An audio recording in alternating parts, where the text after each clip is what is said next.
5 जून 2023 world environment day यानी दुनिया में माहौलियाती दिन के तौर पर मनाया जाता है और इस साल का जो मौजू है वह है बीट प्लास्टिक पोल्यूशन, यानी दुनिया में जो प्लास्टिक की वजह से माहौलियाती आलूदगी हो रही है उस पर काबू पाया जा सके। 270 मिलियन टन प्रोडक्शन होती है, जबकि 275 मिलियन टन जो है वो प्लास्टिक जो है वो वेस्ट मटेरियल के तौर पे दुनिया में नुमादार होता है, जिसमें से 100 मिलियन टन जो है वो कोस्टल लाइन के अंदर आता है और उसमें 8 मिलियन टन जो है वो पानी में यानी समुद्रों में जाता है और उसकी वजह से समुद्री मखलूक मुतासिर होती है, कुछ जो है वो ख़त्म हो जाती है और जो खाती है उसके ज़रिए से मछलियों के अंदर वो प्लास्टिक जाती है और उससे बिलाखिर इंसान के जिस्म में दाखिल होती है। इसी तरह ना सिर्फ प्लास्टिक समुद्रों को मुतासर करता है बल्कि ज़मीन को भी मुतासर करता है। ज़मीन में जो वेस्ट मटेरियल होता है उसके वजह से जो पौधे हैं उनके अंदर वेस्ट मटेरियल आ सकता है, माइक्रो प्लास्टिक पार्टिकल आ सकते हैं और जो प्लास्टिक जलता है उससे फ़िज़ाई आलूदगी भी होती है और मुज़र सेहत मटेरियल लाइक कैडमियम और क्लोरीन ये जो है वो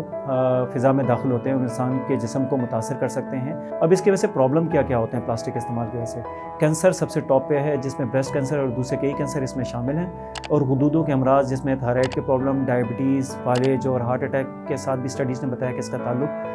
बनता है। अब इस पे काबू पाने के लिए कोशिश ये की जानी चाहिए कि प्लास्टिक के इस्तेमाल को कम से कम किया जाए। उसके बजाय प्लास्टिक बैग के बजाय जो है वो कपड़े के बैग और कागज़ के बायोडिग्रेडेबल जो प्लास्टिक बैग्स हैं ख़ास किस्म के मटेरियल के जो मुज़र सेहत नहीं है उनको इस्तेमाल करने की कोशिश की जानी चाहिए। और जो